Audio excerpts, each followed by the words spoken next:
Hello friend, first of all welcome to my channel study pro 360 degree zero to hero. जैसा कि आप लोग जानते हैं यूपी लेखपाल अपकमिंग 2026 की परीक्षा जो कि 21 मई को एक्सपेक्टेड जो कि प्रस्तावित है। सो न्यू सिलेबस के अकॉर्डिंग जो कि कंप्यूटर के 15 नंबर के क्वेश्चन पूछे जाएंगे। सो इस वीडियो में हम कंप्यूटर के कुछ इंपॉर्टेंट टॉपिक को डिस्कस करेंगे। So please subscribe the channel and share it.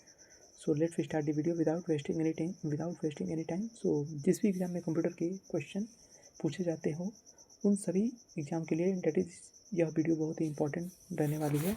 सो सबसे पहले हम कंप्यूटर के कुछ जनरेशन के बारे में पढ़ेंगे, कैसे कंप्यूटर का डेवलपमेंट यानी कैसे कंप्यूटर का विकास हुआ। क्योंकि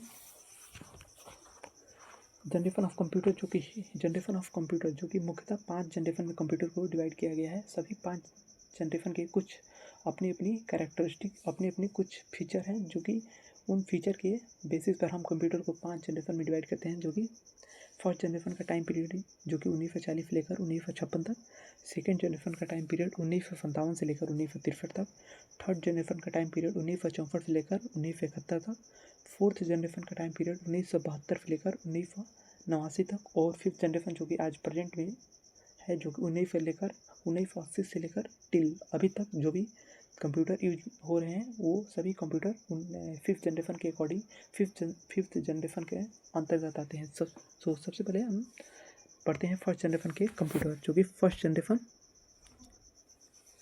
the history of computer development is often divided into 5 generation. जो कि कंप्यूटर के जनरेशन को मुख्यतः 5 जनरेशन में डिवाइड किया गया है, जैसा कि हमने पहले डिस्कस किया। सबसे पहले हम लोग पढ़ते हैं फर्स्ट जनरेशन कंप्यूटर जो कि फर्स्ट जनरेशन कंप्यूटर को टाइम पीरियड 1940 से लेकर 1956 तक रखा गया है। जो कि फर्स्ट जनरेशन में मेनली कंप्यूटर सर्किट के लिए हम वैक्यूम ट्यूब का प्रयोग करते थे। जो कि फर्स्ट जनरेशन के कंप्यूटर बहुत ही हैवी और शेप एंड साइज में बहुत बड़े बड़े होते थे और काफ़ी जगह को भी कवर करते थे। सो फर्स्ट जनरेशन के कंप्यूटर के कुछ एग्जांपल्स हैं, जैसे कि एनीएक और यूनिएक। एनीएक का फुल फॉर्म होता है electronic numerical integration automatic computer, और यूनिएक का full form universal automatic computer. So हम अब देखते हैं सेकेंड जनरेशन के कंप्यूटर को। इसके बाद सेकेंड जनरेशन आया जिसका टाइम पीरियड 1956 से लेकर 1963 तक। सेकेंड जनरेशन के कंप्यूटर जो कि फर्स्ट जनरेशन से की कंप्यूटर से शेप और साइज में बहुत छोटे होते थे। शेप और साइज में उनके कंपेयर में छोटे होते थे, smaller, faster and more energy efficient, जो कि उनसे काफ़ी इफ़िशियंट भी होते थे। जो कि इसमें मेनली हम ट्रांजिस्टर का यूज़ करते थे। जैसे सेकेंड जनरेशन कंप्यूटर के कुछ इंपॉर्टेंट, जैसे IBM के कंप्यूटर IBM 7094, CDP 1604 जो कि सेकेंड जनरेशन कंप्यूटर के एग्जाम्पल हैं।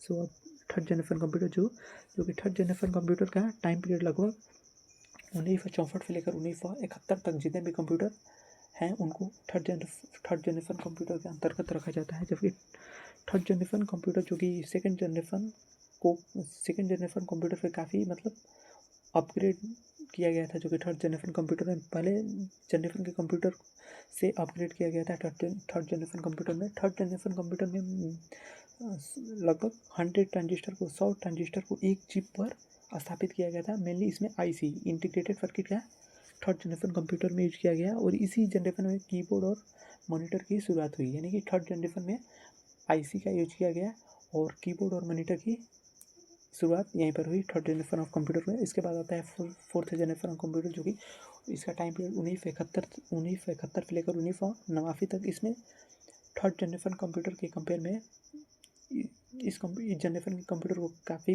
अपग्रेड किया गया। जो कि इसमें माइक्रो प्रोसेसर की शुरुआत हुई जो कि फोर्थ जनरेशन कंप्यूटर में, और इसमें जैसे इंटरनेट और पर्सनल कंप्यूटर की भी जन्म इसी जनरेशन में हुई। जैसे फॉर एग्जांपल लैपटॉप जो कि as example of personal computer. और इसके बाद लास्ट जनरेशन जो कि प्रेजेंट में यूज हो रहा है फिफ्थ जनरेशन, जो कि 1980 से लेकर अब तक। इस जनरेशन में फिफ्थ जनरेशन जो कि इस जनरेशन में अल्ट्रा ULSI जो कि ultra large scale integration circuit जो कि AI रोबोटिक्स का यूज किया जा रहा है। जो कि अभी प्रेजेंट में जो जनरेशन फिफ्थ जितने भी सारे कंप्यूटर है वो भी फिफ्थ जनरेशन के अकॉर्डिंग आते हैं।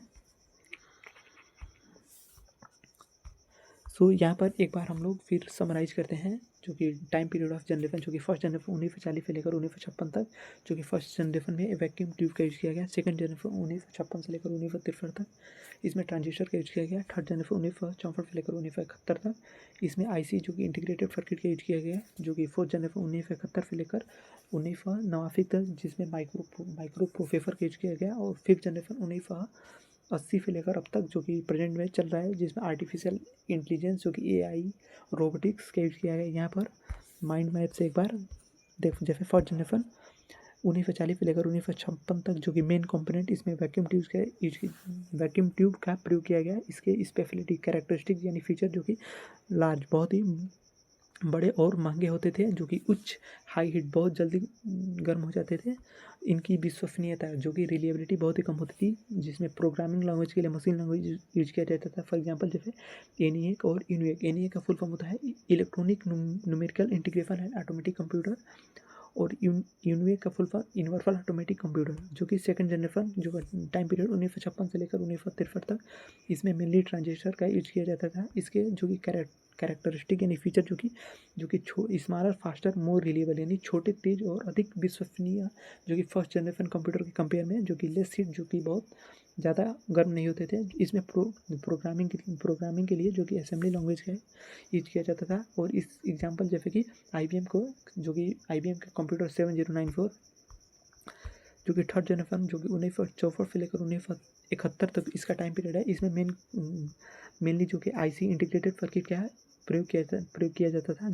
इसकी स्पेशलिटी यानी इसके फीचर है जो कि बहुत मोर स्मॉलर फास्टर, छोटे और बहुत तेज होते थे। लेस कॉस्टली यानी ज़्यादा महंगे एक्सपेंसिव नहीं होते थे। और इसके एग्जांपल IBM 350 के जितने भी सीरीज के कंप्यूटर है, CDP 6600, CDP 6600। इसके बाद इसके बाद थर्ड जनरेशन जो कि इसके बाद फोर्थ जनरेशन का टाइम पीरियड जो कि 1971 से लेकर यानी 1989 तक, इसमें मेनली माइक्रो प्रोसेसर का यूज़ किया जाता है। इसके जो कि फीचर, जो कि इसमें इंटरनेट की शुरुआत हुई, इस जनरेशन की कंप्यूटर की हाई स्पीड, बहुत ही उच्च गति थी। इसमें ग्राफिकल यूजर इंटरफेस का भी प्रयोग किया जाता था फोर्थ जनरेशन में। एग्जांपल जैसे कि एप्पल और स्टार 1000, जो कि फोर्थ जनरेशन कंप्यूटर के एग्जांपल है। इसके बाद लास्ट जनरेशन फिफ्थ जनरेशन जो कि 1980 से लेकर अब तक है, जिसमें आर्टिफिशियल इंटेलिजेंस की यूज, जो कि जैसे कि आज रोबोटिक्स AI का यूज होता है। इसकी जो कि फीचर है, जो कि सेल्फ लर्निंग यानी स्वयं सीखने की क्षमता, वॉइस रिकॉग्निशन यानी इस फिफ्थ जनरेशन के कंप्यूटर जो कि पैरेलल प्रोसेस पे काम करते हैं। यानी पैरेलल प्रोसेस मीन्स एक समय में आप कई प्रोग्राम को चला सकते हैं। इसमें फिफ्थ जनरेशन में क्वांटम टेक्निक का भी प्रयोग किया जाता था। सो एक बार जैसे कि फर्स्ट जनरेशन में Mark 1, ENIAC, UNIAC, EDVEC और EDVEC, IBM 650, IBM 701। फिर second generation IBM Surface, IBM 7094, CDP 1604, CDP 3600, IBM 1400। फिर थर्ड जनरेशन के कंप्यूटर के example IBM 350, PDP, IBM 370, ICL 2900। फिर फोर्थ जनरेशन के एप्पल II स्टार 1000 क्रे XMP। Fifth generation Intel P4 desktop, laptop, tablet, जो कि smartphone आज, जो कि फिफ्थ जनरेशन के एग्जांपल है। सो please subscribe the channel. Thanks for watching the video. So please subscribe the channel.